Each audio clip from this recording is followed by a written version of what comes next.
গোপীজনা বল্লভ গিরিবরধারী।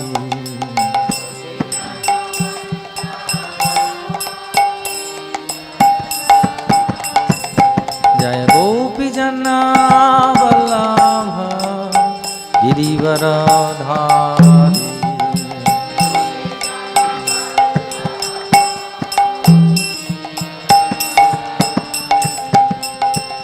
যশোদানন্দন ব্রজ জনরঞ্জন।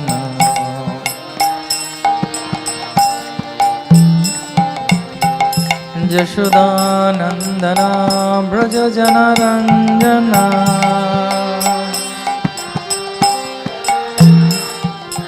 যশোদানন্দন ব্রজ জনরঞ্জন।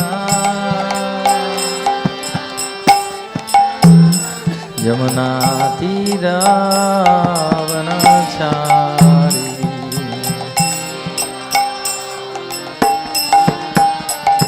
যমুনা তীরাবনচারী।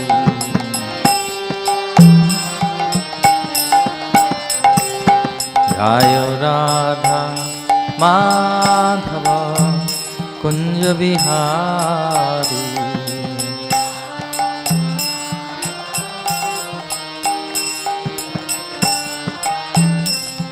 জয় রাধা মাধব কুঞ্জ বিহারী।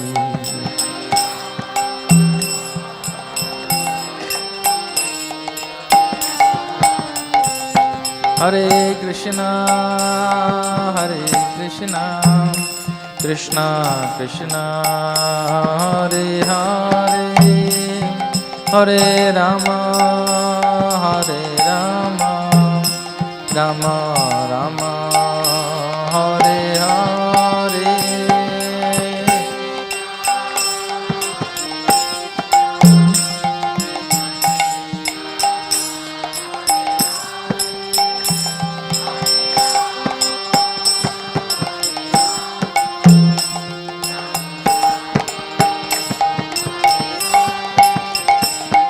হরে কৃষ্ণ হরে কৃষ্ণ কৃষ্ণ কৃষ্ণ হরে হরে। হরে রাম রাম রাম হরে হরে।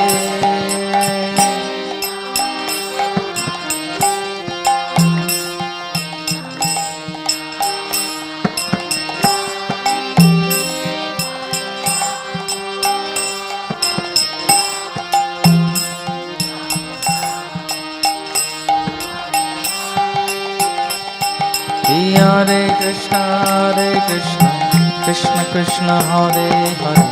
হরে রাম রাম রাম হরে হরে।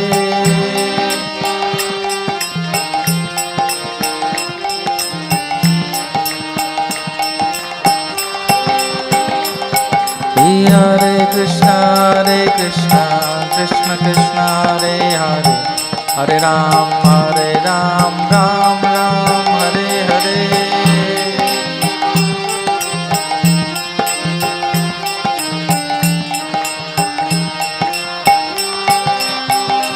হরে কৃষ্ণ কৃষ্ণ কৃষ্ণ হরে হরে। হরে রাম রাম রাম হরে হরে।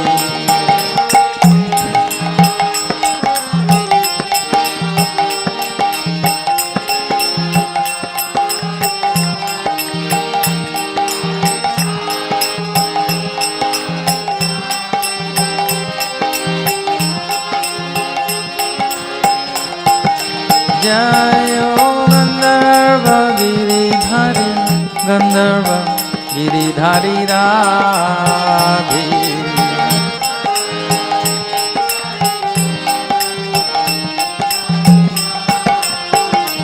জয় জগন্নাথ बलदेव जय सुभद्रा।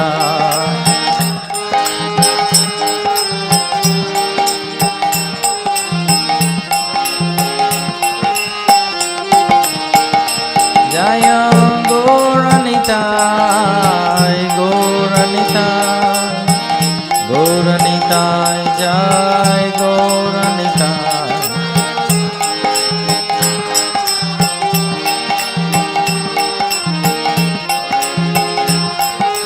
जय जय प्रभुपाद प्रभुपाद प्रभुपाद जय प्रभुपाद।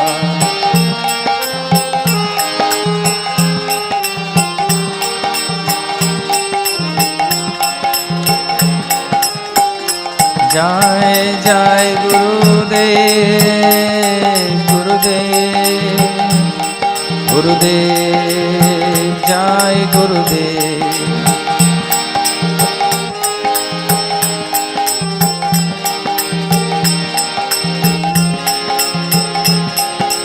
निताय गौर हरि बोल हरि बोल हरि बोल गौर हरि बोल।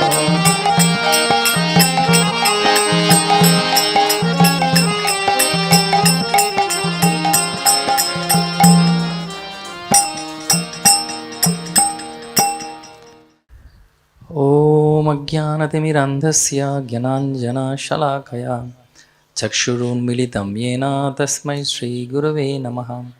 श्रीचैतन्यमनोभीष्टं स्थापितं येन भूतले स्वयं रूप कदा मायं ददाति स्वपदान्तिकं।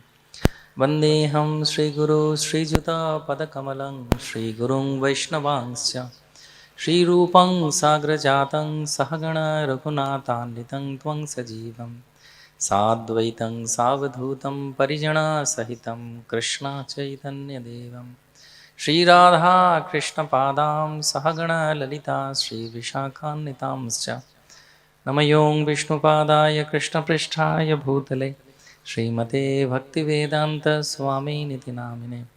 नमस्ते सरस्वती देवे गौरवाणी प्रचारिणे निर्विशेष शून्यवादी पाश्चात्यदेशतारिणे। नमो महावदन्नाय कृष्णप्रेमप्रदायते कृष्णाय कृष्णचैतन्य नाम्ने गौरतिशे नमः। हे कृष्ण करुणा सिन्धु दीनबन्धु जगत्पते गोपेश गोपिकान्त राधाकान्त नमस्तुते। तप्तकाञ्चन गौरांगी राधे वृन्दावनेश्वरी वृषभानुसुते देवी प्रणमामि हरिप्रिये। नीलाचलनिवासाय नित्याय परमात्मने बलभद्र सुभद्राभ्यां जगन्नाथाय ते नमः। पञ्चकल्पतरुभ्यश्च कृपासिन्धुभ्य एव च पतितानां पावनेभ्यो वैष्णवेभ्यो नमो नमः। जय श्री कृष्ण चैतन्य प्रभु नित्यानंद श्री अद्वैत गदाधर श्रीवासादि गौरभक्तवृंद। हरे कृष्णा कृष्ण कृष्ण हरे हरे हरे राम राम राम हरे हरे। मुखं करोति वाचालं पंगुं लंघयते गिरिं यत्कृपातमहं वन्दे परमानन्दमाधवं श्रीचैतन्य ईश्वरं श्रीगुरुदीनतारिणं। हरे कृष्णा। আমরা বাংলা ভাষায় হরিকথা শুনতে যাচ্ছি। ভগবানের নাম, ভগবানের কীর্তন, ভগবানের লীলা এবং বিশেষ একটি আলোচনার বিষয় সেটি হচ্ছে জগন্নাথ। এবং বিশেষ করে বাঙালিদের কাছে, ভারতবাসীর কাছে জগন্নাথ হচ্ছেন অত্যন্ত একজন বিশেষ ব্যক্তিত্ব। জগন্নাথ বলদেব সুভদ্রা এবং সুদর্শন। তো বিভিন্ন মতে বিভিন্নভাবে বিভিন্ন জায়গায় ভগবান সম্পর্কে আমরা আলোচনা শুনেছি বা শুনি, কিন্তু প্রকৃতপক্ষে ভগবানকে, ভগবানের সঙ্গে আমাদের সম্পর্ক কি, কিভাবে তিনি প্রকট হলেন, আগামী আজ কাল এবং পরশু এই 3 দিন আমরা খুব মন দিয়ে শোনার চেষ্টা করব। এবং শাস্ত্রে বলা হচ্ছে যে নিত্য সিদ্ধ কৃষ্ণ প্রেম সাধ্য কবু নয়, শোভনাদি শুদ্ধ চিত্তে করহে উদয়, জীবের স্বরূপ হয় কৃষ্ণ নিত্য দাস। অর্থাৎ প্রত্যেকটি জীব হচ্ছে ভগবানের অংশ এবং ভগবানের নিত্য দাস, কিন্তু সেটা সবাই ভুলে গেছে। কৃষ্ণ ভুলি জীব অনাদি বহির্মুখ, অতএ মায়া তারে দেয় সংসার তো। কৃষ্ণ ভুলি জীব ভগবাঞ্ছা করে, নিকটস্থ মায়া তারে ঝাপটিয়া ধরে। তো সেই কৃষ্ণের কথা শোনার মাধ্যমে, ভগবানের লীলা শোনার মাধ্যমে আবার পুনরায় আমাদের ভগবানের সঙ্গে সংযোগটা তৈরি হয়। সেই জন্যে বলা হয় যে যত বেশি করে আমরা ভগবানের নাম, ভগবানের কীর্তন এবং ভগবানের কথা শুনবো, তত বেশি করে আমরা ভগবানকে ভালোবাসতে পারবো। আর ভগবানকে ভালোবাসার মাধ্যমেই একমাত্র আমরা আনন্দ পেতে পারব। এবং সেই জন্য শাস্ত্রে বলা হয়, ভক্তি সিদ্ধান্ত সরস্বতী ঠাকুর সবসময় বলতেন যে পৃথিবীতে সব কিছুর প্রাচুর্যতা রয়েছে, কেউ খুব কম সংখ্যক আছে যারা না খেয়ে মরে, খেয়ে মরার সংখ্যা এখন বেশি। হরে কৃষ্ণ। তো সেই জন্যে বলা হয় যে একটা জিনিসেরই খুব কম, সেটা হচ্ছে হরিকথার, যার জন্যেই আমরা মানুষ্য জীবন পেয়েছি। পুনরপি জননম পুনরপি মরণম পুনরপি জননী জঠরে শয়নম, এই সংসারে বহু দুস্তারে কৃপাবর হেরি মুরারে। ভগবানকে ভালোবাসার এই যে সহজ পন্থাটি, সেটি হচ্ছে শ্রবণের মাধ্যমে, ভগবানকে ভালোবাসার মাধ্যমে। তো এটা যত বেশি করে আমরা শুনবো, তত বেশি করে আমরা ভগবানকে ভালোবাসতে পারবো। এবং সেই জন্যই ভগবান আমাদেরকে দুটো কান দিয়েছেন, একটা মুখ দিয়েছেন। শোনার আর বলার অনুপাতটি হচ্ছে 2 আর 1। কিন্তু যেহেতু আমরা উল্টোটা করি, সেই জন্য আমাদের অশান্তি হয়। সেই জন্যে উদাহরণ দিচ্ছেন শিল প্রভুপাদ উপদেশামৃত গ্রন্থে, যে যেরকমভাবে একটি ব্যাঙ সাপের কবলে পড়ে যে কথা বেশি বলছে বলে, তো সেই জন্যে যত বেশি করে আমরা ভগবানের নাম শুনবো, ভগবানের লীলা শুনবো, ভগবানের রূপ সম্পর্কে শুনবো, গুণ সম্পর্কে শুনবো, তত বেশি আমরা ভগবানকে ভালোবাসতে পারবো। হ্যাঁ, একজন ব্যক্তি যে সবসময় চাইছে যে আমি ভালো থাকবো, ভালো থাকার এই সূত্রটি হচ্ছে শ্রবণম। সেই যে নববিধা ভক্তির প্রথমটি হচ্ছে কি? শ্রবণ, ভগবানের নাম শ্রবণ করা, ভগবানের নাম কীর্তন ভজন একটু আগে হচ্ছিল। তো সেই জন্যে যত বেশি একজন বেশি করে ভগবানের নাম শুনবে, এবং সেই জন্য ভগবানের লীলাগুলো ভগবান ওইভাবে করেন। জড়জগতে 3টি বিষয়ের উপরে মানুষ বেশি চর্চা করতে চায়। একটা হচ্ছে প্রেম বা ইংরেজিতে যাকে বলে রোম্যান্স, দ্বিতীয় হচ্ছে পলিটিক্স বা রাজনীতি, আর তৃতীয় হচ্ছে খেলা। আর এই 3টে জিনিস বিষয়ের উপরেই ভগবান তার লীলা করেছেন। তার মতো রোম্যান্টিক কেউ নেই, তার মতো প্রেমিক কেউ নেই, তার মতো পলিটিশিয়ান কেউ নেই, এবং তার মতো খেলা বা যে ভগবানের যে লীলা কেউ নেই। এবং আমরা কতটা ভগবানকে ভালোবাসতে পেরেছি সেটা বোঝা যায় কতটা আমরা ভগবান সম্পর্কে শোনার প্রতি আগ্রহ রাখছি। শিল ভক্তি সিদ্ধান্ত সরস্বতী ঠাকুর প্রভুপাদ যখন বৃন্দাবনে গেছেন এবং প্রভুপাদ দ্বিতীয়বার ওনার সঙ্গে দেখা করেছেন, তখন বৃন্দাবনে ভক্তি সিদ্ধান্ত সরস্বতী ঠাকুর এর শিষ্যরা একদিন বলছেন, উনি ঘোষণা করেছেন যে পরের দিন আমরা শেষশায়ী বিষ্ণু দর্শন করতে যাব।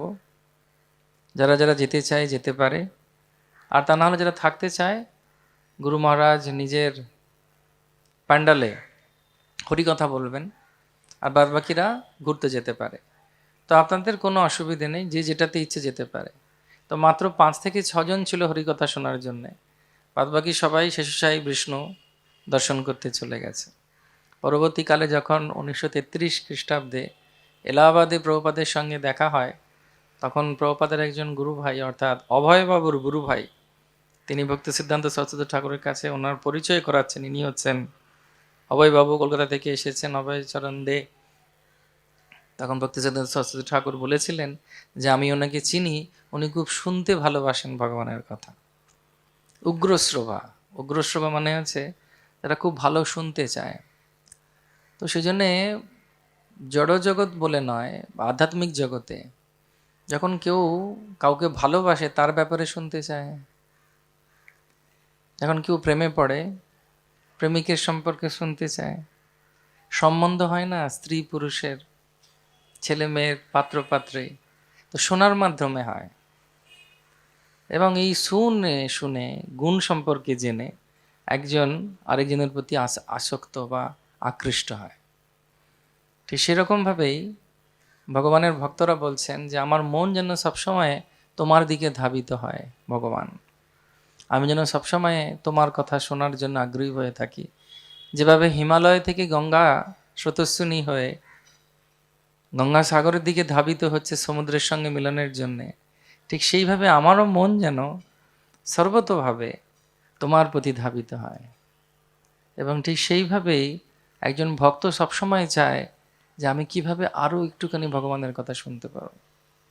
ভগবানকে দেখছি বিগ্রহ স্বরূপে, ভগবানকে দেখছি, ভগবানের কথা শুনে ভগবানের প্রতি আমার ভক্তি এবং ভালোবাসা অনেক বেশি বাড়ে।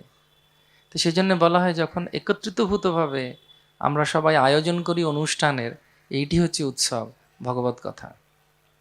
গৌর কিশোর দাস বাবাজি মহারাজ উনি যখন উৎসব করছেন, তো একবার একদা উৎসবে বলছেন যে আজকে অনেক বড় উৎসব করা হবে। তখন সবাই বলে যে উৎসব মানেই তো হচ্ছে ডান হাতটা ভালো চলবে, খুব ভালো মন্দ খাওয়া হবে, আনন্দ হবে, তাই না? জীবে দয়া, এই জীবে দয়া করবে সবাই। তখন উনি বলছেন না, বাজার করার কি দরকার আছে, হরিনাম করো। কালকে করেছিলে 2 লাখ, আজকে 5 লাখ করো, হরি বল। এটা হচ্ছে উৎসব। উৎসব মানে কি? যেখানে হরি কথা হচ্ছে। সেজন্য উনি লুকিয়ে থাকতেন কোথাও যেখানে কেউ যেত না, শৌচালয়ে বসে থাকতেন যাতে কেউ না যায়, আর ওনার হরিনামে যাতে ওনার কোনো অসুবিধে না হয়। তো ওনার স্তরে তো পৌঁছানো অনেক কষ্টকর বা অনেক সাধনার প্রয়োজন আছে। ওনাদের সম্পর্কে শ্রবণ করে উৎসাহ নিয়ে আমাদেরকে এগোনো উচিত। কিন্তু পারতপক্ষে যেটা দরকার সেটা হচ্ছে ভগবানের কথার প্রতি আমাদের রুচি রাখা উচিত। নষ্টপ্রায়শ ভদ্রেষু নিত্যম ভাগবত সেবয়া ভগবতী উত্তম শ্লোকে ভক্তির ভবতী নৈষ্ঠকে। ভক্তিপথের যে সমস্ত বাধা বা আমাদের জীবনের বাধা সম্পূর্ণরূপে দূরীভূত হয় শুধুমাত্র হরিকথার মাধ্যমে। সেই জন্য এই হরিকথা হচ্ছে অত্যন্ত বীর্যবতী। কারোর হয়তো মনে কিছু দুঃখ আছে, চিন্তা আছে, কষ্ট আছে, হয়তো কোনো কোনো ব্যাপারে সন্দিগ্ধ রয়েছে মন, কিন্তু বলা হয় হরি নাম এবং হরি কীর্তনের মাধ্যমে সে সম্পূর্ণরূপে একজন ব্যক্তি আনন্দমগ্ন হয়ে সম্পূর্ণ দুঃখ থেকে বেরিয়ে আসতে পারে, শুধুমাত্র যদি কেউ ভগবানের নাম এবং ভগবানের কথা শ্রবণ করে। জন্মাষ্টমী ছিল 70-এর দশকে, প্রভুপাদ সবে সবে ইস্কন তৈরি করেছেন। তো সবে সবে ওরা উপবাস করতে শিখছে। আর যতজন অবতার আছেন তার মধ্যে যিনি, যার থেকে অবতাররা বেরিয়েছেন কৃষ্ণ, তাঁরই হচ্ছে রাত 12টা, আর বারবারই 12টা বেজে যায় তখন উপবাস করে। এরকম একটা জন্মাষ্টমীর দিন ছিল, প্রভুপাদ সব ভক্তদেরকে ডেকেছেন এবং ডাকার পর তিনি বলছেন যে এখন 12টা বাজে। তো সবাই ভাবছে যে প্রভুপাদ হয়েছে ভালো কিছু প্রসাদ বানিয়ে খাওয়াবেন। তখন প্রভুপাদ বলছেন না, আমরা কৃষ্ণ বই এখন পড়বো, হরে কৃষ্ণ। তখন প্রভুপাদের কথা মেনে সবাই কৃষ্ণ বই খুলেছে। তো খুলে প্রভুপাদ বলছেন শুরু করো, কৃষ্ণের আবির্ভাব। তো সবাই শুরু করেছে। তখন 12টা বেজে গেছে, ওদেরও 12টা বাজার মতো অবস্থা, এত খিদে পেয়ে গেছে। তার প্রভুপাদ বলছেন পড়ো। তো সবাই শুরু করেছে এবং যেমন যেই মুহূর্তে শেষ হয়েছে, এখানে সমাপ্ত হলো ভক্তি বেদান্তের তাৎপর্য, সবাই মিলে জোরে বলেছে, একটু জোরে। প্রভুপাদ বলছেন 2য় অধ্যায় পড়ো। তো তখন সবার অবস্থা একদম শোচনীয় হয়ে গেছে যে কি করে কি হবে। কিন্তু প্রভুপাদ অবিচলিত। এই নয় যে প্রভুপাদ খেয়ে দিয়ে বসেছিলেন, প্রভুপাদ অভুক্ত ছিলেন, কিন্তু ভগবানের নামের প্রতি এবং ভগবানের কথার প্রতি এটি হচ্ছে বিশেষ লোভ বা লিপ্সা। আমাদের অনেক রকমের লিপ্সা থাকে, কিন্তু যখন আমরা ভগবানকে ভালোবাসবো তখন ভগবানের কথা আমরা বেশি করে শুনতে চাই। বলে না, এই বল না রে ওর সম্পর্কে কিছু, সই আমি শুনি, কি করছে, কি খাচ্ছে, কি পড়ছে, কি পড়তে ভালোবাসে, কি কি করে, কিভাবে কথা বলে। তো সেরকমভাবেই রূপ গোস্বামী বলছেন যেভাবে একজন যুবতী একজন যুবকের প্রতি আকৃষ্ট হয় তার সৌন্দর্য এবং গুণের প্রতি, একজন ভক্ত বা ভক্তিন সর্ব অবস্থায় ভগবানের নামের প্রতি এবং ভগবানের কথার প্রতি রুচি রাখেন এবং সেইভাবেই তার মন সর্বত্রভাবে ধাবিত হয় ভগবত কথা এবং কৃষ্ণ কথার জন্য। তো সেই জন্যে হরিকথা হচ্ছে একটি সংকল্প, হরিকথা শোনার জন্য একটু আগ্রহ। যখন শ্রী চৈতন্য মহাপ্রভু তিনি গঙ্গা তটে, ফল্গু নদীর তটে, তিনি গঙ্গা তটে, নবদ্বীপে মায়াপুরে গঙ্গা তটে তিনি মুকুন্দকে বলছেন যে আমি একদিন এমন বৈষ্ণব হব না যে তুমি আমার থেকে পালাতে পারবে না, সবসময় আমার কাছে থাকতে চাইবে। তো সেইখানে একজন বৈষ্ণব ছিলেন, বলছে আমি একদিন এমন বৈষ্ণব হব যে আমার কাছ থেকে কেউ তোমরা পালাতে পারবে না, আমার কাছে থাকতে চাইবে। তখন নিমাই পণ্ডিতে লীলা করছেন। তো সেই কথা শুনে ওখানে একজন পরম বৈষ্ণব ছিলেন, যে তিনি বলছেন তোমার এত সুন্দর চেতনা, জানে না যে উনি কৃষ্ণ, তোমার এত সুন্দর চেতনা যে তুমি বলছো একদিন বৈষ্ণব হবে, তো এই বৈষ্ণব হওয়াটাও কত মহান। এই জন্যে পঞ্চাঙ্গ ভক্তিতে মহাপ্রভু বলছেন সাধুসঙ্গ নাম কীর্তন ভাগবত শ্রবণ মথুরাবাস শ্রীমূর্তির শ্রদ্ধায় সেবন। ভাগবত শ্রবণ অর্থাৎ ভগবান সম্পর্কে শ্রবণ করা।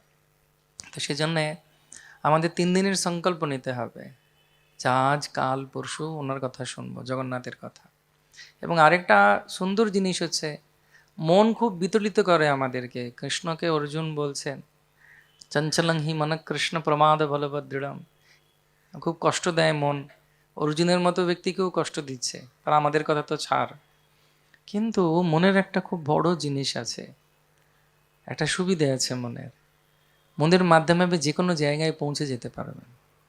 এবং বিশেষত যখন খুব ভালোভাবে কেউ মন দিয়ে শ্রবণ করে, সে লীলায় প্রবেশ করে, তখন স্থান কাল আর পাত্র বিবেচিত হয় না।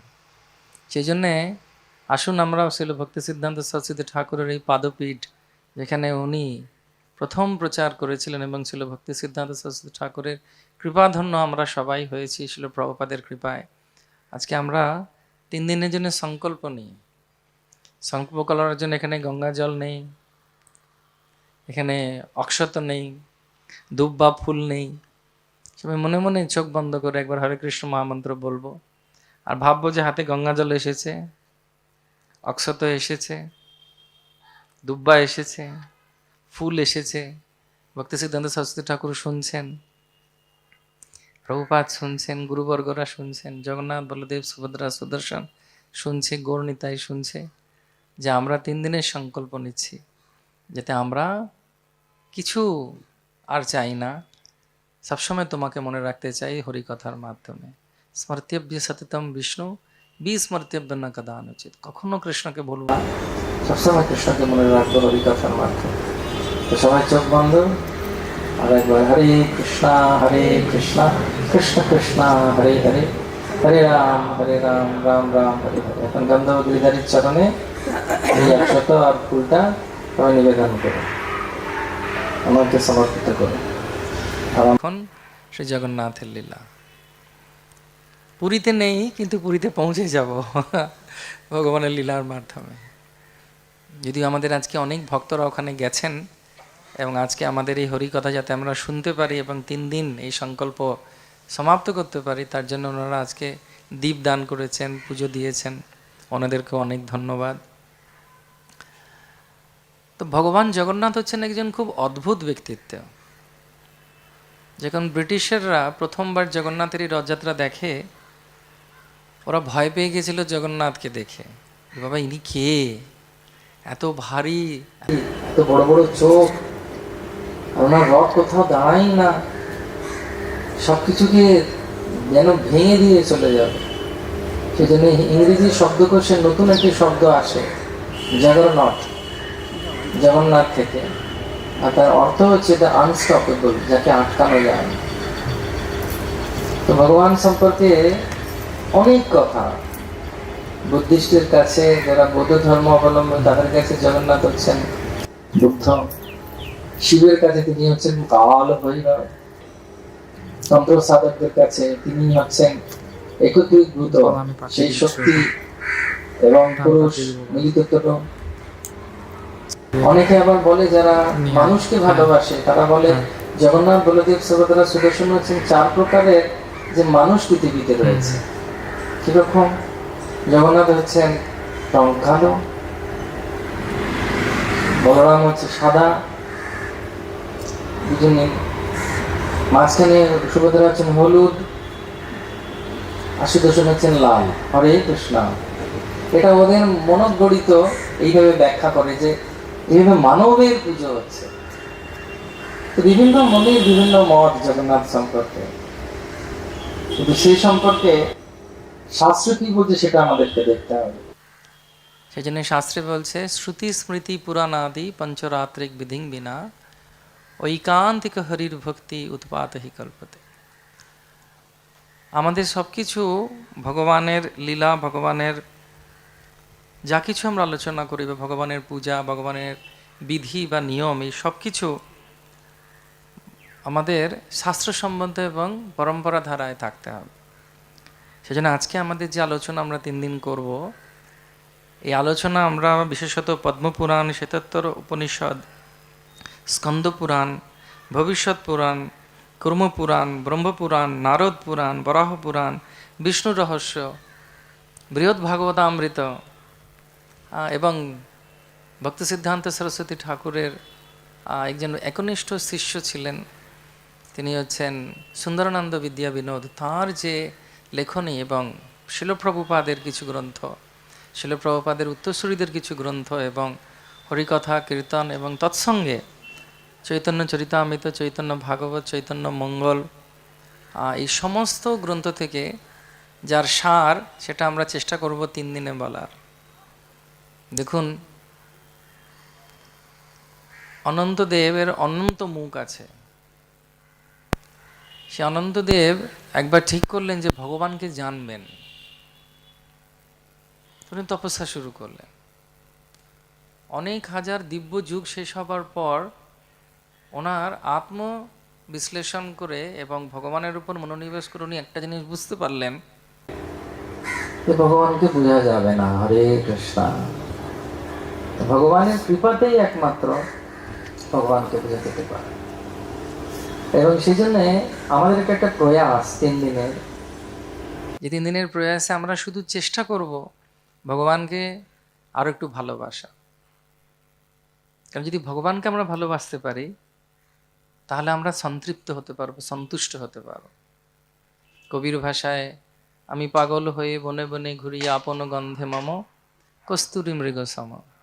আমরা সবাই দৌড়াচ্ছি, কিন্তু সেই দৌড় শেষ হবে যখন আমরা ভগবানের কথার মাধ্যমে ভগবানকে ভালোবাসতে শুরু করব। শ্রী চৈতন্য মহাপ্রভু তিনি হচ্ছেন স্বয়ং কৃষ্ণ, যেই গৌর সেই কৃষ্ণ সেই জগন্নাথ। চৈতন্য মহাপ্রভুর 48 বছরের ধরাধামে ভৌমলীলায় 24 বছর মায়াপুর ধামে থাকেন, আর 24 বছর তিনি জগন্নাথপুরী ধামে থাকেন। এই 24 বছর জগন্নাথপুরী ধামে থাকার সময় 18 বছর উনি পুরীতে ছিলেন, আর বাকি 6 বছর তিনি দক্ষিণাত্য পরিভ্রমণ এবং প্রচার এবং বৃন্দাবনের লুপ্তধাম উদ্ধার এবং ষড়গোস্বামীকে দিব্য জ্ঞান তিনি দান করেছিলেন। তো মহাপ্রভু যখন জগন্নাথপুরীতে ছিলেন, সেই সময়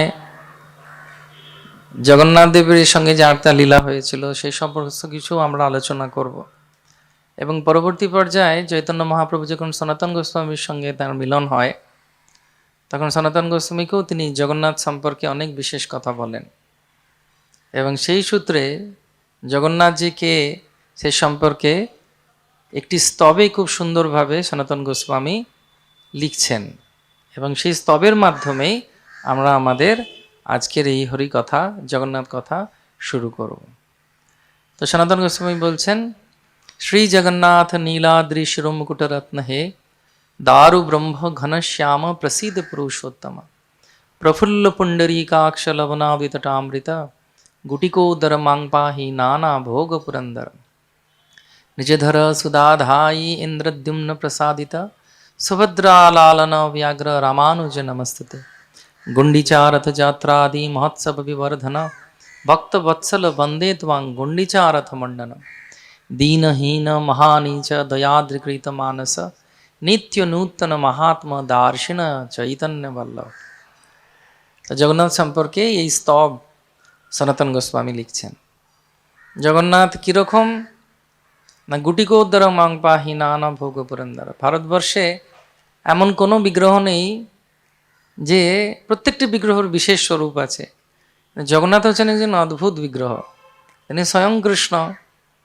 আবার মূল বিগ্রহকে রথে করে বাইরে বার করা হয়। মন্দিরের ভেতরে অনেকে প্রবেশ করতে পারে না, আবার মন্দির থেকে যখন বেরোচ্ছেন যে কেউ গিয়ে স্পর্শ করে ওনাকে গলা জড়িয়ে ধরতে পারে। ভগবানের যে দিব্য লীলা, ভগবানের সেবকবৃন্দ, যার সংখ্যা হচ্ছে 5,000 থেকে 6,000, যারা সবাই মিলে জগন্নাথের সেবা করছে। ভগবান একজন ব্যক্তি, 600 কোটি একর জমি ভগবান জগন্নাথের নামে আছে ভারতবর্ষে, বিভিন্ন স্টেটে। তার মালিক হচ্ছে জগন্নাথ। অনেক সুন্দর সুন্দর ঘটনা, অনেক সুন্দর সুন্দর লীলা আমরা শ্রবণ করব। সেই জন্য সবাই জাগতে রহো, কারণ এত সুন্দর পরিবেশ সবার খুব ঘুম পেয়ে যেতে পারে। সেজন্য স্কন্দ পুরাণে এবং বিভিন্ন পুরাণে যে লীলা বলা হয়েছে, তার বিশেষ কিছু লীলা আমি যেটা বলছিলাম সেটা আমরা এই 3 দিনে আলোচনা করার চেষ্টা করব, এবং আশা করব যে আপনারা সবাই স্বতঃস্ফূর্তভাবে শ্রবণ করবেন। ভগবানের আবির্ভাব সম্পর্কে বিভিন্ন শাস্ত্রে বিভিন্ন সময়ে বিভিন্ন সুন্দর সুন্দর লীলার বর্ণনা করা হয়েছে। তার মধ্যে সবথেকে যেগুলো প্রকট এবং যেটা সম্পূর্ণরূপে সাধু এবং গুরু এবং বৈষ্ণবরা তার পুনর্বার পুনর্বার কথা করেছেন, সেই সমস্ত লীলাগুলো আমরা শ্রবণ করব। এটুকু বলতে পারি যে অনেক কিছু হয়তো প্রথমবার শুনবেন, যেটা হয়তো কোনোদিন আপনারা শোনেননি। তো সেজন্য চৈতন্য ভাগবতে বলা হয় কলিযুগে কৃষ্ণের 3টি কৃপামূর্তি আছে। প্রথমটি হচ্ছে গঙ্গা। গঙ্গা হচ্ছেন এমন যে তিনি কখনো কারোর উপরে বিচার করেন না। সেজন্য গঙ্গা সম্পর্কে বলা হচ্ছে সদ্যপাতক সংঘান্তে সর্ব দুঃখ হারিণী সুখদা মোক্ষদা গঙ্গে গঙ্গেইব পরমাগতি। দ্বিতীয় কৃপামূর্তি হচ্ছেন তুলসী। বৃন্দাবে তুলসী দেব্যই প্রিয়া বৈ কেশবশ্চ কৃষ্ণ ভক্তি পদে দেবী সত্যবত্যই নমো নমঃ। এবং তৃতীয় ভগবানের কলিযুগে যিনি অত্যন্ত কৃপার অবতার, তিনি হচ্ছেন শ্রী জগন্নাথ দেব। তো স্কন্দ পুরাণের 1 থেকে 19 নম্বর অধ্যায়ে এই ভগবানের আবির্ভাব সম্পর্কে একটি সুন্দর লীলা বলা হচ্ছে, যে ভগবান এই বিগ্রহ রূপে কিভাবে প্রকট হলেন। বিগ্রহ কিন্তু স্বয়ং কৃষ্ণ। প্রতিমা নও তুমি সাক্ষাৎ ব্রজেন্দ্র নন্দন, শ্রী চৈতন্য মহাপ্রভু বলছেন। তো স্কন্দ পুরাণের 1 থেকে 19 নম্বর অধ্যায়ে এই জগন্নাথ দেবের লীলা বলা হচ্ছে। সেই একই লীলা আবার পদ্মপুরাণের উৎকলখণ্ডেও বর্ণিত করা হয়েছে। হয়তো কিছু ঘটনার এপাশ ওপাশ হতে পারে, যে ভগবান প্রকট হলেন কেমন করে, ভগবান কেন প্রকট হন। পরিত্রাণায় সাধুনাম বিনাশায় চ দুষ্কৃতাম ধর্ম সংস্থা পুনরুত্থায় সম্ভবামি যুগে যুগে। তো ভগবান যখন প্রকট হন, ভগবান প্রকট হবার আরেকটা কারণ হচ্ছে ভগবানের ভক্তরা ডাকে তাকে। তো স্কন্দ পুরাণে বলা হচ্ছে যে একবার এই জড়জগতেকে সৃষ্টি করার পর ব্রহ্মার খুব চিন্তা হয়ে গেছে। এই কল্পের আগের কল্পের কথা বলা হচ্ছে, বোঝা গেছে? খুব চিন্তায় পড়ে গেছেন। কেন চিন্তায় হয়ে গেছে? যে কে দেখবে এগুলোকে। অনেক সময় তৈরি করে দেওয়া হয়, ধার দেনা করে বাড়ি করে দেয়া হলো, ঠিক আছে, আবার চালানো যাচ্ছে না, বিক্রি করে দেয়া হলো। সব থেকে কষ্টকর কোনটা? সেটা হচ্ছে তাকে পরিচালনা করাটা, প্রতিপালন করাটা। সেই জন্য বিষ্ণু হচ্ছেন প্রতিপালক। সব থেকে অসুবিধাটা উনি নিয়ে নিয়েছেন। তো ব্রহ্মা যখন সৃষ্টি করলেন, স্কন্দ পুরাণে বর্ণনা করা হয়েছে এই কল্পের আগের যে কল্প তার প্রথম সন্ধ্যায়, তখন তিনি যখন শুরু করেছেন, হঠাৎ তিনি দেখছেন যে পৃথিবীর অবস্থা খুব খারাপ। তখন তিনি বিষ্ণুর কাছে গেছেন। বিষ্ণুর কাছে গিয়ে বলছেন যে তুমি কৃপা করে কিছু করো। তখন ভগবান বললেন, আমি নীলমাধব রূপে আমি উৎকল দেশে প্রকট হব, কিন্তু ত্রিসন্ধ্যা কাল থাকবো। প্রথম, দ্বিতীয় এবং ত্রিসন্ধ্যা কাল থাকবো। এর ক্যালকুলেশনে মাথা দেবার দরকার নেই, লীলাটা শুনুন। কারণ অনেক সময় অনেকে মূল বস্তু থেকে সরে যায়, বোঝা গেছে? অনেকে আমাকে এরকম জিজ্ঞেস করে, কৃষ্ণ যে রথ চালিয়ে নিয়ে গেছিলেন তার স্পোক কতগুলো ছিল চাকার, সেটা জেনে কি হবে? গীতাটা জানুন। শ্লোকগুলো বুঝুন। ওই গাড়ির চাকার কতগুলো ডান্ডি ছিল সেটা জেনে কি হবে? অনেকে জিজ্ঞেস করে জবাই মাদারের বাবার নাম কি ছিল। তো মূল বস্তুতে ব্যবসা আত্মিকা বুদ্ধি এক হি কুরুনন্দনা। তো ত্রিসন্ধ্যা কালে তিনি বললেন আমি থাকবো কিভাবে? নীলমাধব রূপে, এবং স্বয়ং বৈকুণ্ঠ থেকে আমি প্রকটিত হব, এবং আমি জগতের কল্যাণ করব। আমার যারা দর্শন করবে তারা মুক্তি লাভ করবে, অর্থাৎ ভগবান ধামে যাবে, তাদের কৃষ্ণ ভক্তি হবে। তো সেই কথা মেনে ভগবান কথা দিলেন, কারণ ভগবান খুব করুণাময় এবং ভগবানের ভক্তরা আরও করুণাময় তার থেকে। তো ব্রহ্মা বললেন আপনি কিছু একটা করুন। বলছে ঠিক আছে আমি আসছি তাহলে। তো উনি এলেন কি রূপে? নীলমাধব রূপে তিনি এলেন। তিনি নীলমাধব রূপে এলেন।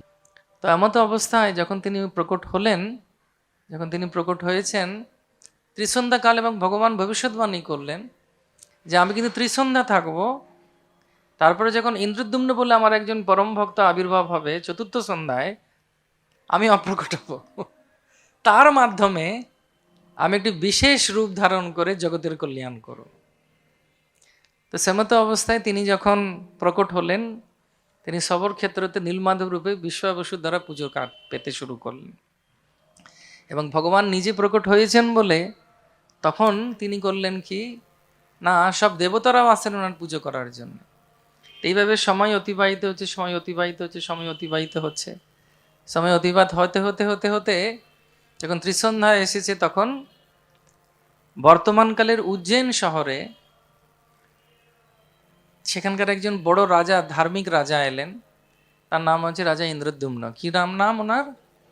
ইন্দ্রদ্যুম্ন রাজা এলেন। তো রাজা যখন এলেন তখন রাজা অত্যন্ত ধার্মিক ছিলেন, এবং তার রানীর নাম ছিল গুন্ডিচা মহারানী। তো তিনি যখন রাজ্য মানে রাজকার্য করতেন, তার আগে বিষ্ণুকে স্মরণ করতেন। হরিকথা হতো ওনার রাজসভায়, কৃষ্ণ কথা হতো, হরিকথা হতো, নাম হতো, কীর্তন হতো। তো একদিন হঠাৎ একজন তৈর্থিক ব্রাহ্মণ এসেছেন। তৈর্থিক ব্রাহ্মণ মানে একজন তীর্থে তীর্থে ঘুরে বেড়ায় ব্রাহ্মণ। অনেক রকমের ব্রাহ্মণ হয়, তার মধ্যে একজন হচ্ছেন তৈর্থিক ব্রাহ্মণ। তো তারা তীর্থে তীর্থেই শুধু থাকে। আজকে 22 তারিখ জানুয়ারির রাম উদ্বোধন হয়ে গেল, এবার গৌর পূর্ণিমায় মায়াপুরে চলে যাবে, ওখানে হয়ে গেল, ওখান থেকে চাপড়ে চলে যাবে আবার একচক্র নিত্যানন্দ প্রভুর আবির্ভাবে। এইভাবে ওরা সবসময় ঘুরতে থাকে। তিনি এসে তখন করলেন কি, তিনি রাজাকে বললেন ভগবানের আবির্ভাবের কথা, যে একজন বিশেষ রূপে বিষ্ণু প্রকটিত হয়েছেন, এবং বিষ্ণুর সেই রূপ যে দর্শন করবে তার আর মত্তলোকে না গচ্ছতি, আর আর আর যেতে যেতে হবে না, শুধু দেখলেই হবে। উপবাস করার দরকার নেই, কোনো রকম নাম জপ করার দরকার নেই, কি ঝামেলা না এগুলো। কোনো সৎসঙ্গে যাবার দরকার নেই, শুধু ওনাকে দেখবে, দেখে এত পবিত্র হয়ে যাবে যে সব ভগবত ধাম চলে যাবে। তখন উনি খুব খুশি হলেন জেনে, যে মানে ওই তৈর্থিক ব্রাহ্মণ তারপরে আর পাওয়া গেল না ওনাকে, কোথায় যে জায়গাটা, যদি তুমি খোঁজ লাগাও। তখন তার পূজারীর, ওনার যে হেড পূজারী ছিলেন, তার একজন ভাই ছিল, তার নাম ছিল বিদ্যাপতি। তিনি অত্যন্ত বড় বৈষ্ণব ছিলেন। তিনি তাকে বললেন যে তুমি যাও তো একটু খোঁজো কোথায় আছেন এই বিষ্ণু বিগ্রহ। তখন তিনি চারদিকে, পূর্ব পশ্চিম উত্তর দক্ষিণ চারদিকে সবার তার চর পাঠালেন এবং লোক পাঠালেন যে কোথায় আছে এই বিষ্ণুর বিগ্রহ। আমরা কিসের খোঁজ করতে যাই? কোথায় ভালো রেস্তোরাঁ আছে, কোথায় খারাপ জামা কাপড় পাওয়া যাচ্ছে, গায়ে buy one get one free, buy one get two free, এগুলো হচ্ছে আমাদের চিন্তা। কিন্তু যারা ভগবানের ভক্ত তারা কিরকম চিন্তা করেন? স্থাবর জঙ্গম দেখে না দেখে তার মূর্তি, সর্বত্র হয় তার ইষ্টদেব স্ফূর্তি। তারা সবসময় চায় যে জগতের কল্যাণ হোক, প্রত্যেকজন মানুষ ভালো থাকুক, কেউ কাউকে হিংসা না করুক, সবার প্রতি সবার প্রেম হোক, সবাই যেন কৃষ্ণকে নিয়ে একসঙ্গে থাকতে পারে। তো জগতের কল্যাণ হবে সেই কথা ভেবে তারা যখন এইভাবে খুঁজতে গেছে, তো যারা পূর্ব দিকে গেছে ভারতবর্ষের, তারা একে একে সব হারিয়ে গেছে। ঘোড়া, রথ, শুধু বিদ্যাপতি তিনি অত্যন্ত ক্লান্ত হয়ে এক জায়গায় বসে আছেন। যে সকালবেলা উঠে দেখছেন ঘোড়া যেটা ছিল সেটাও চলে গেছে, কিচ্ছু নেই, তিনি একা বসে আছেন। তো হঠাৎ দেখছেন একটি পুষ্করিণীর পাশে বসে আছেন। তো পুষ্করিণীর পাশে একটি কাক গাছে বসে আছে, এখানেও কাক আসবে মাঝে মাঝে। তো কাক, ও শরীর অসুস্থ হয়েছে, পুষ্করিণীর জলে পড়ে গেছে। তো যেই জলে পড়েছে তার চতুর্ভুজ রূপ ধারণ করেছে তার আত্মা, দিয়ে বৈকুণ্ঠ থেকে বিমান এসে ওকে নিয়ে চলে গেছে, আর চতুর্ভুজ রূপে গাড়িতে বসে আরাম করে বৈকুণ্ঠে চলে গেছে। তখন তিনি ব্রাহ্মণ হিসেবে জানেন যে নিশ্চয়ই এটা কিছু বিষ্ণুর বিশেষ কৃপা আছে এই জায়গায়। তো উনিও গাছে উঠে বলছেন আমিও ঝাঁপ দিয়ে দেবো, তাহলে আমি কেন অপেক্ষা করব। তখন দৈববাণী হয়েছে যে তুমি এটা করো না, তোমার মাধ্যমে ভগবান কিছু বিশেষ লীলা করবেন।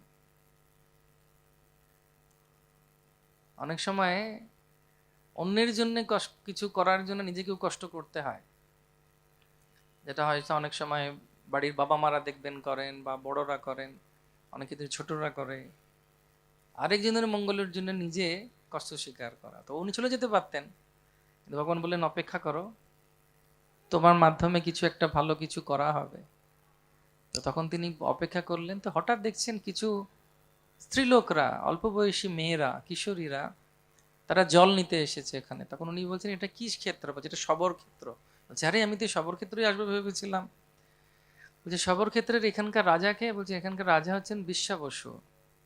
যে তোমাদের এখানে ওনার সঙ্গে দেখা করা যাবে? তখন বলছে হ্যাঁ, এই যে কন্যা আছে এ হচ্ছে আমাদের শবর রাজের মেয়ে, ওর নাম হচ্ছে ললিতা।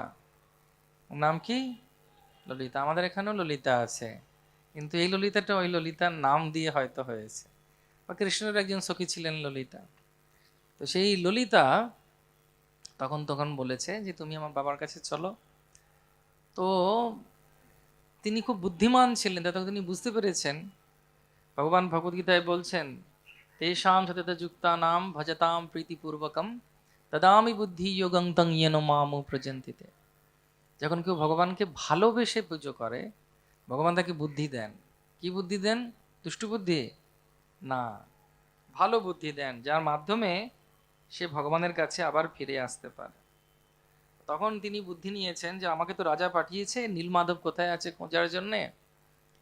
তো এখানেই নীলমাধব আছেন, কিন্তু আমাদের সামনে আসছে না, আমায় কিছু করতে হবে। তখন তিনি করেন কি না, ললিতার সঙ্গে বিয়ে করেন। এই নয় যে ললিতাকে ঠকানোর জন্য, ললিতাও ভালো বৈষ্ণবী ছিলেন, তাহলে নীলমাধবের কাছে আছেন কেমন করে। তো সেমতো অবস্থায় তিনি যখন ওনার সঙ্গে বিবাহ সম্পন্ন করেছেন, বিবাহ হয়েছে ওনার, বিবাহ হবার পর রোজ রাত্রেবেলা দেখছেন যে ওনার শ্বশুর মশাই বিশ্বাবসু তিনি রাত্রে কোথাও চলে যান, আর পরের দিন সকালবেলা যখন আসেন, দিব্য গন্ধ, দিব্য মাল্য, দিব্য পুষ্প, দিব্য ফল নিয়ে আসেন এবং জ্যোতির্ময় হয়ে আসেন। এবং এত সুগন্ধ সেই ফল, ফুল, মূল, গন্ধ থেকে যে ধারণা করা যেতে পারে না। অনেক সময় দেখবেন সন্ধ্যাকালে কোথাও ধূপ ধুনো দেওয়া হয়েছে, নাকে এসে যে কি সুন্দর না, কোথায় রে, কি ধূপ গো এটা? বলছে এই তো ডঙ্কা, বা এটা বলা হলো আরে এটা তো পুষ্পাঞ্জলি, খুব ভালো। বলছে ইসকনের ধূপগুলোও ভালো, হরে কৃষ্ণ। তো এরকম অনেকে বলে, বা স্যান্ডেলউড এরকম সুন্দর লাগে ওনার, খুব সুগন্ধ হয়ে যায়, এত ভালো লাগে ওনার। তো তিনি তখন বলছেন যে কিছু রে, আর এমন ফল আনে কোনোদিন দেখেনি কেউ, এমন মালা আনে কখনো শুকোয় না, সবসময় তাজা থাকে। তখন তারা বলেছে যে যখন উনি বলছেন আমাকে যেভাবে হোক কিছু একটা করতে হবে। তো বউকে বলেছে যে আমি তো তোমাকে বিয়ে করলাম, তোমরা এখনো কিন্তু তুমি আমাকে আপন করে নাওনি। বলে না অনেকে তুমি কিন্তু আমাকে ভালোবাসো না। কিভাবে ভালোবাসো না বুঝতে পারছো? তুমি আমাকে আপন করোনি, তোমার সম্প্রদায়ের ভেতরে আমাকে ঢোকাচ্ছ না, তোমার ভেতরকার, বলেন অনেকে তোমার মনের কথা আমাকে বলো, আমি তোমাকে মনের কথা বলবো। বলছে যে তুমি আমার মনের কথা জেনে কি করবে? বলছে না, তুমি আমাকে মনের কথা বলো। সেরকম ভাবেই উনি একটু রহস্য করেছেন। রহস্য মানে সোজা ভাষায় বলতে একটু খুনসুটি করে খবর বার করার চেষ্টা করছেন। ললিতাও সরল মনের, ললিতা বলছে ঠিক আছে আমি বাবাকে বলবো। তো বাবাকে যখন বলেছেন, বাবা বলছে যে ঠিক আছে, আমি একটা শর্তে নিয়ে যাব। তো কি শর্ত? এসব ভগবানের লীলাই হচ্ছে। হ্যাঁ, ভগবান প্রকট হবেন। ভগবানকে প্রকট করা তো সোজা সোজা নয়। আহ, কংস কত কষ্ট দিয়েছিল কৃষ্ণ মা বাবাকে, তাই না? অনেক সময় আমরা ভাবি যে খুব সহজে পেয়ে গেছি, তাই জন্য আমরা মর্ম বুঝি না।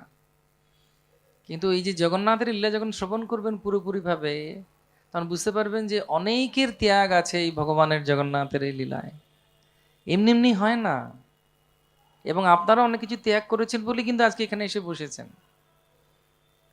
দুনিয়াতে যা কিছু হচ্ছে হচ্ছে, কিন্তু আপনারা বলেছেন না, আজকে আমরা 3 দিন শুনতে আসবো ভগবানের কথায়, এই দিব্য স্থানে ভগবানের শুদ্ধ ভক্ত যেখানে তার প্রচার শুরু করেছিলেন। তখন উনি বলছেন আমি একটা শর্তে নিয়ে যাব, ওর চোখটা বেঁধে নিয়ে যাব।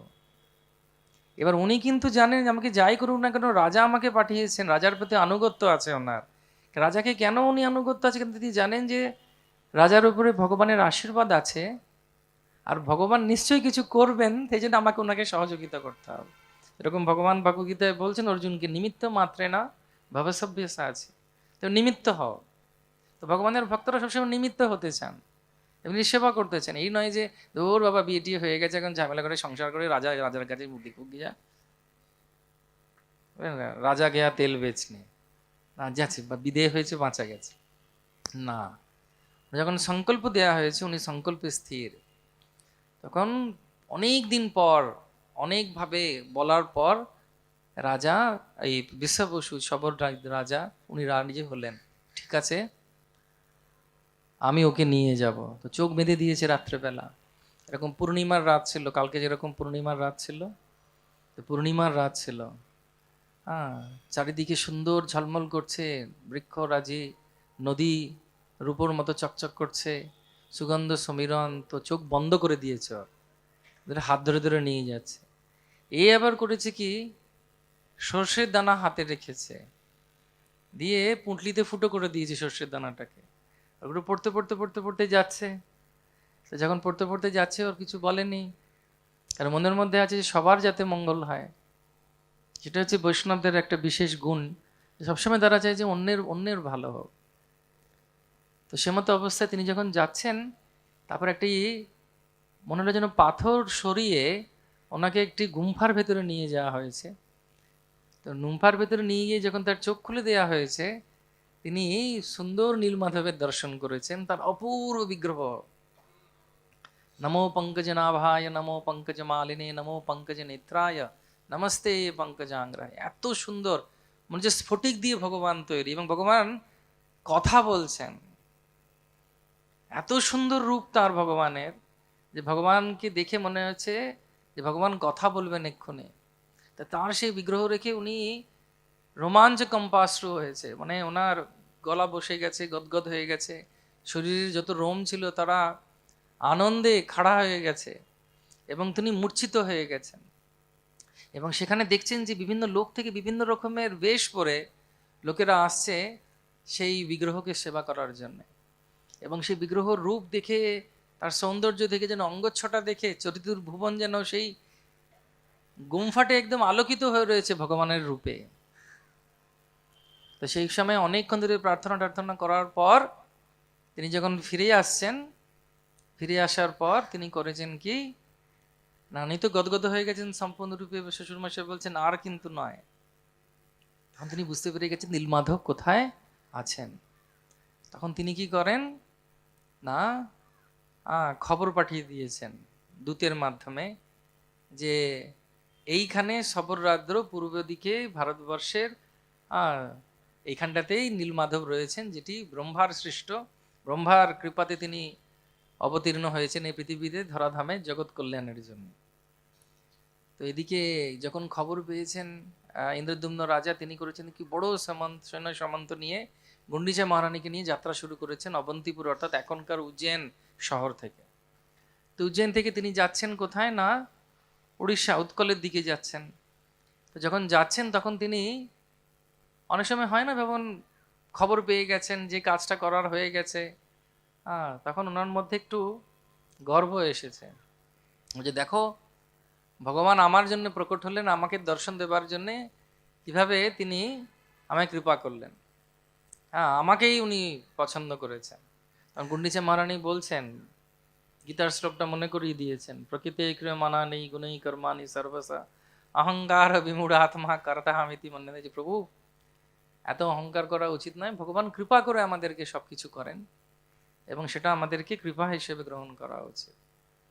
তদ্বিদ্ধি প্রণিপাতেনা পরিপৃষ্টেন সেবয়া উপদেক্ষাদিতে জ্ঞানম জ্ঞানীনাম সত্যদর্শিনঃ। তদ্বিদ্ধি প্রণিপাতেনা, ভগবানকে ভালোবেসে করা উচিত, কখনো দম্ভ করা উচিত নয়। ইংরেজি ভাষায় বলে প্রাইড কামস বিফোর ফল। তো পিপিলিকার ডানা ওঠে মরিবার থাকে, যে বেশি উড়ো না, বেশি বড় হয়েও না, ঝড়ে পড়ে যাবে। অতি বাড় বেড়ো না, ঝড়ে পড়ে যাবে। অতি ছোট হয়েও না, ছাগলে মুড়িয়ে খাবে। তো সমত্বম, ব্যালেন্সিং এ রাখা উচিত, সবকিছুর একটা ব্যালেন্স করা উচিত। তো রানী যখন বলেছেন, আর যা বলেছিল, যেখানেই বাঘের ভয় সেখানেই সন্ধ্যা হয়। আর গিয়ে দেখছেন রাজার লোকেরা গিয়ে সবর রাজ্যকে ঘিরে ধরেছে। সবাইকে বলছেন, কেন ধরেছে দেখুন, এই ভগবানকে পাবার জন্যে যুদ্ধ হচ্ছে, কেন ভগবানকে পাবার জন্যে।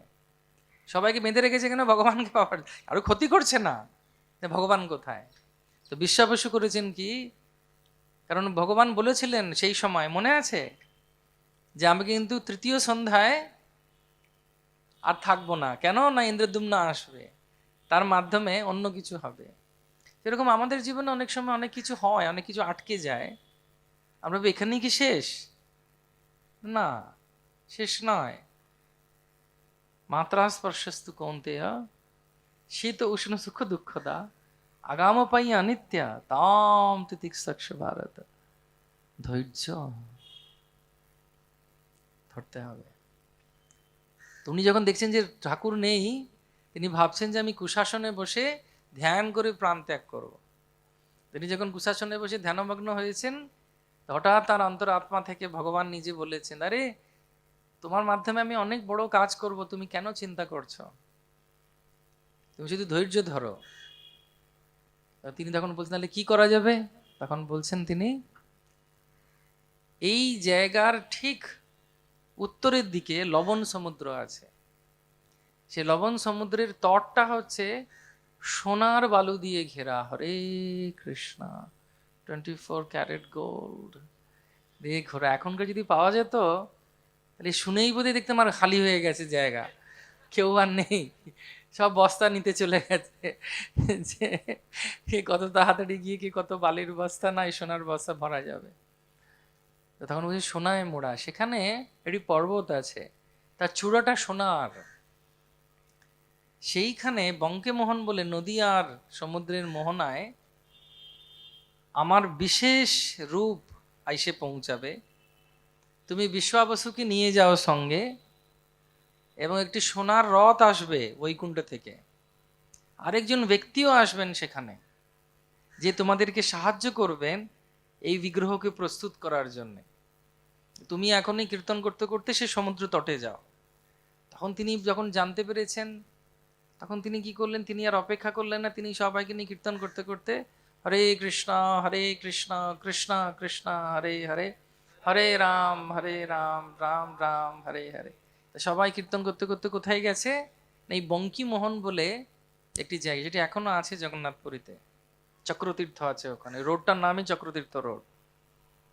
তো সেখানে যখন তিনি গেছেন, আর সেখানে দেখছেন যে সমুদ্র থেকে, কারণত সমুদ্র থেকে, যেখানে নারায়ণ শুয়ে থাকেন, সেই সমুদ্র থেকে এই সমুদ্রে ভগবান শ্রী বিষ্ণু যখন বরাহ রূপ ধারণ করেছিলেন, তখন তিনি গা ঝেড়েছিলেন। গা ঝেড়েছিলেন জানেন, দেখেছেন গা ঝাড়ে প্রাণীরা? আপনারা ঝাড়তে পারবেন একটু?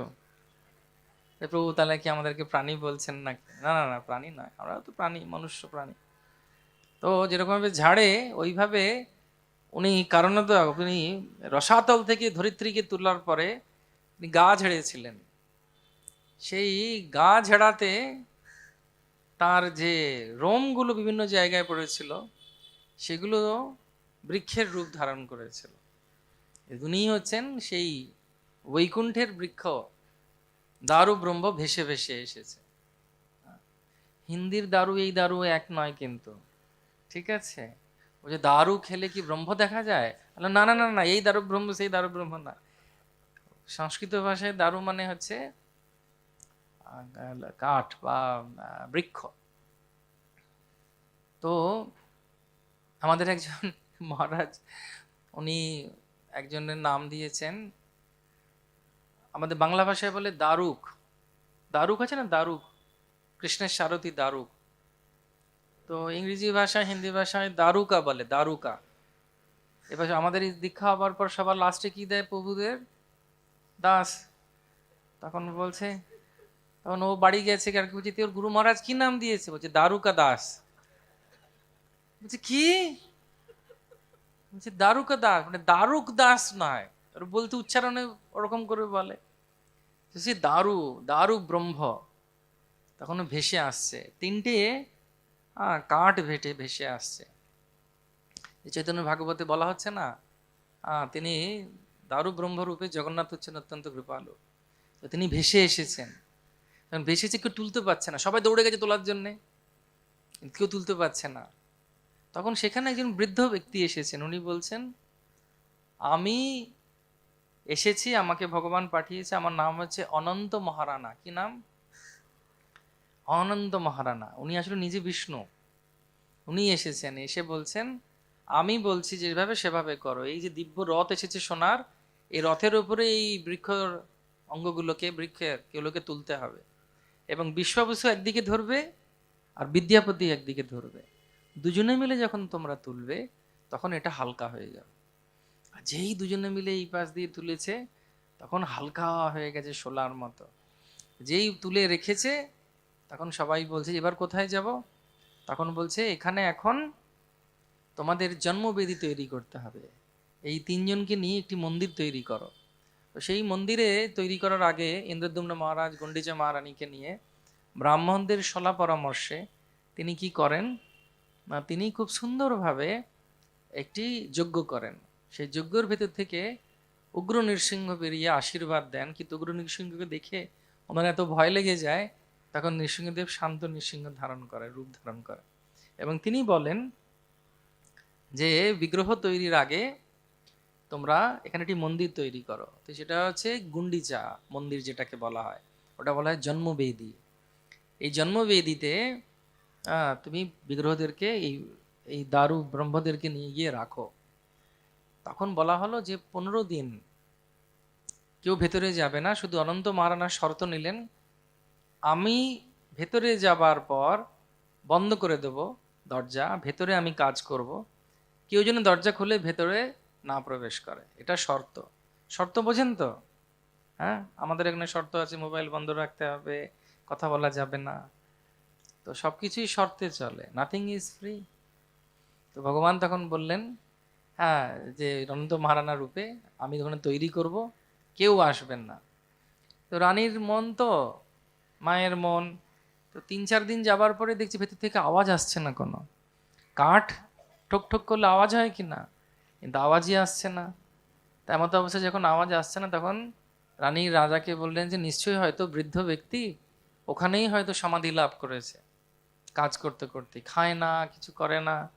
তখন তিনি করেছেন কি, যেই দরজা খুলে দিয়েছেন, দেখছেন জগন্নাথ, বলদেব, সুভদ্রা আছেন আর সুদর্শন রয়েছেন, কিন্তু কৃষ্ণের এই চতুর্ভুজ কোণ, শান্তাকারম ভুজগশয়নম পদ্মনাভম সুরেশম বিশ্বাধারম গগন সদিশম মেঘবর্ণম শুভাঙ্গম লক্ষ্মীকান্তম কমলনয়নম যোগী হৃদয়গমন বন্দে বিষ্ণু ভবভয়হরম সর্বলোকনাথম। তো কোথায়, কোথায় চতুর্ভুজ? এ তো বড় বড় চোখ, বড় একটা মুখ, আর কিরকম পেটটা কিরকম গোল গোল, হাতগুলো সামনে লম্বা। হরে কৃষ্ণ! রাজা বলছে যে আমাকে বোধহয় আবার কুশাসনে বসতে হবে, আমি কি এইভাবে ভগবানের সৃষ্টিতে বাধা দিলাম? তখন সেই সময় নারদ মুনি ওখানে এসেছেন।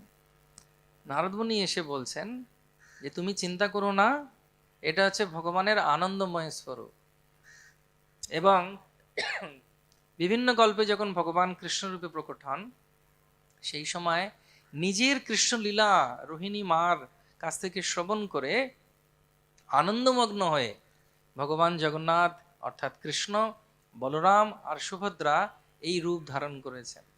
এই রূপ হচ্ছে আনন্দময় স্বরূপ। এই রূপে কোনো দোষ তিনি ধরেন না।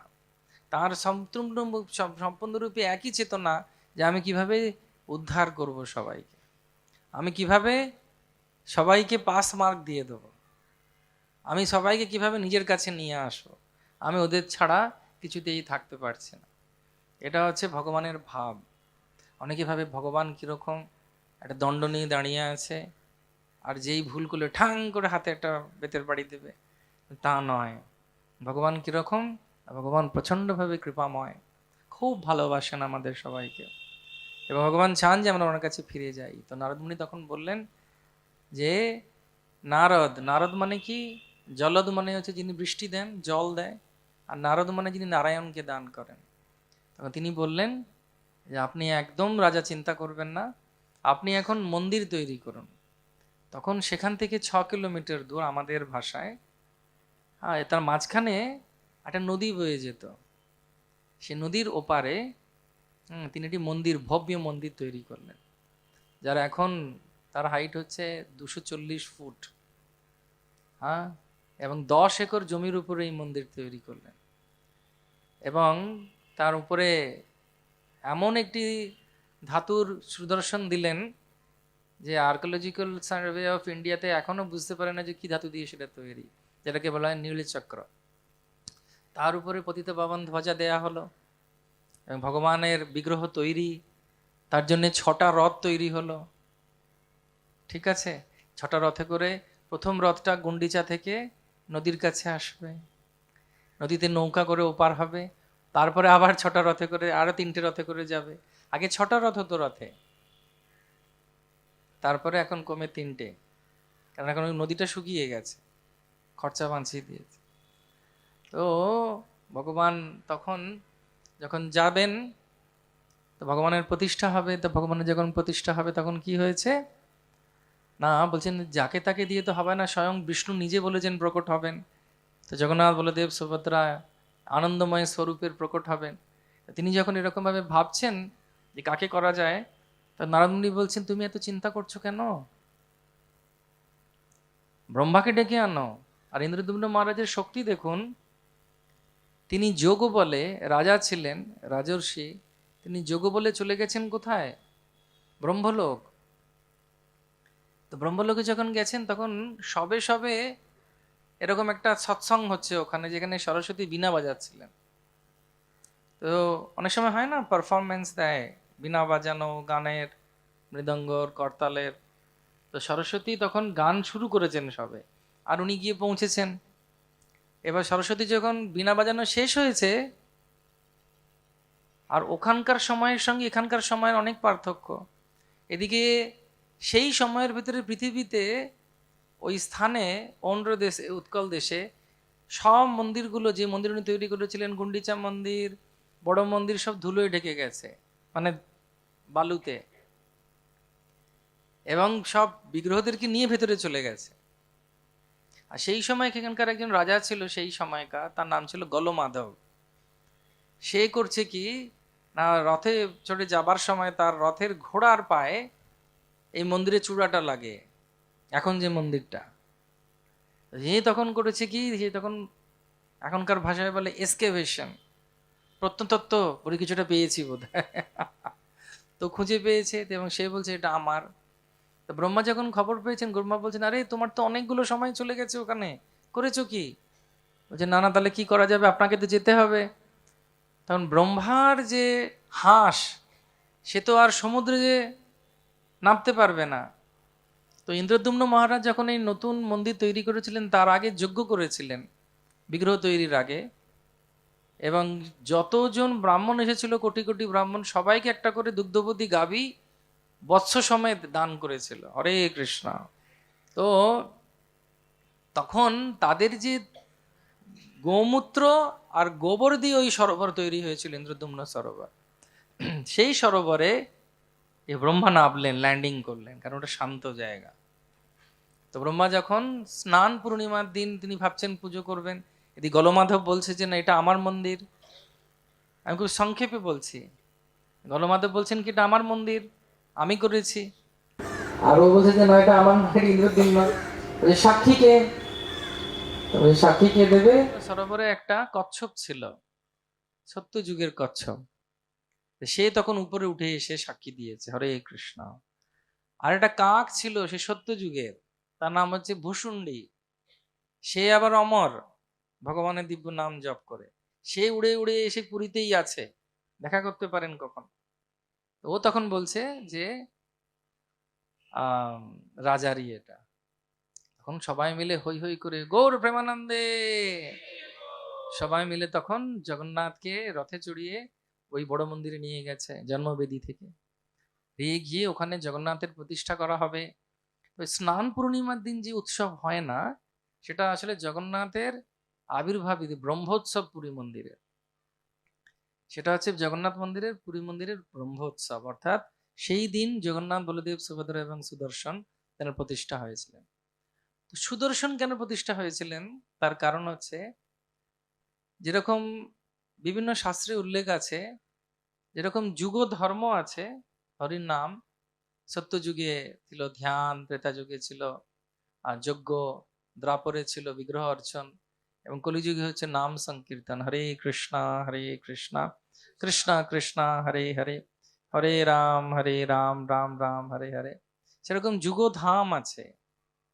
সত্যযুগে হচ্ছে সত্যযুগে ছিল হচ্ছে বদ্রীনারায়ণ, ত্রেতা যুগে হচ্ছে রামেশ্বরম, দ্রাপরে হচ্ছে দ্বারকা, আর কলিযুগের জন্য যুগধাম হচ্ছে শ্রী জগন্নাথপুরী। সেই জন্য শাস্ত্রের একটি শ্লোক আছে যেখানে বলা হচ্ছে ওইখান থেকে সংকীর্তন আন্দোলন শুরু হয়েছিল, যেখান থেকে এই যুগধাম, অর্থাৎ চৈতন্য মহাপ্রভু সন্ন্যাস নেওয়ার পর তার সন্ন্যাসের যে কার্য তিনি শুরু করেছিলেন কোথা থেকে, না জগন্নাথপুরী থেকে শুরু করেছিলেন। তো তো এই সুদর্শন কেন? তো সুদর্শন কেন না, সুদর্শন একবার পুরাণে গল্প আছে, ঘটনা আছে, নারায়ণকে বলেছিলেন তুমি শুধু আমাকে আদেশ করো, আর আমাকে গিয়ে সব এর গলা, ওর হাত, ওর নাক, ওর কান, ওর পেট সব অপারেশন করতে হয়, আমার ভালো লাগে না। তিনি বলেছিলেন কোনো চিন্তা করো না, তুমি কলিযুগে তোমার দরকার হবে না। কেন? এক হচ্ছে নাম সংকীর্তন, আর দ্বিতীয় হচ্ছে যেটা নাম সংকীর্তন না আসবে তারা কি করবে, নিজেরাই লড়াই করে মরবে। হরি বল, মানে তোমার আর দরকার হবে না। তো তুমি আমার সঙ্গে উপরে এসে শুধু দেখো, আগে আগে দেখো হোতা হ্যায় ক্যা, তুমি শুধু অবজার্ভ করো। সেজন্য জগন্নাথ, বলদেব, সুভদ্রা এবং সুদর্শন চতুর্ধাম মূর্তি জগন্নাথ পুরীতে রয়েছে। সুদর্শন হচ্ছে একটি লাঠির মতো, জগন্নাথের বাঁ পাশে আছেন। ওনাকে দেখে মনে হবে যেন একটি লাঠি নাকি, অনেকে বলে জগন্নাথের লাঠি, না জগন্নাথের লাঠি নয় ওটা, ওটা হচ্ছে স্বয়ং সুদর্শন। তো এইভাবে জগন্নাথের মন্দির প্রতিষ্ঠা হবে। যেমন বাইরের যে প্রাচীরটা আছে, সেই প্রাচীরটার নাম হচ্ছে মেঘনাথ প্রাচীর, এটা রাজার মতো জগন্নাথের সেবা হয়। তার ভেতরের যে প্রাচীরটি আছে তার নাম হচ্ছে কুর্মবন্ধ বা কুর্মবেড়া। মূল মন্দির ভগবান যার নিচে আছেন, তার সামনে হচ্ছে মুখ্যশালা, মুখশালা, তার সামনে হচ্ছে নাট মন্দির, তার সামনে হচ্ছে ছত্রভোগ। এই ছত্রভোগ আর নাটশালার মাঝখানে হচ্ছে গরুড় স্তম্ভ, যেটা চন্দন কাঠ দিয়ে তৈরি। এবং এইখান থেকে, এই ছত্রভোগ থেকে জগন্নাথের ভোগ লাগে। তো ইন্দ্রদ্যুম্ন মহারাজ যখন এইভাবে প্রতিষ্ঠা করলেন ভগবান জগন্নাথকে, এবং তিনি বললেন যে আপনার ইচ্ছা পূর্ণ হয়েছে, এবং তার যখন ইচ্ছা পূর্ণ হয়েছে জগন্নাথ বললেন যে আমি প্রকট হব, আমি কৃপা করব সবাইকে, শুধু দর্শনে পবিত্র করে দেব। তো এই কুর্মবন্ধ আর মেঘনাথ প্রাচীরের ভেতরে ভগবানের পাকশালা। তো প্রথম হচ্ছে জগন্নাথের মেন যে গেট, পূর্ব দিকে মুখ করে, সেটা হচ্ছে সিংহদ্বার। এখানে 22টা সিঁড়ি আছে। তো 10 দিক, পূর্ব, পশ্চিম, উত্তর, দক্ষিণ, ঈশান, নৈঋত, অগ্নি, বায়ু, ঊর্ধ্ব, অধ। 5 ইন্দ্রিয়, 5 কর্মেন্দ্রিয়, 5 জ্ঞানেন্দ্রিয়, 20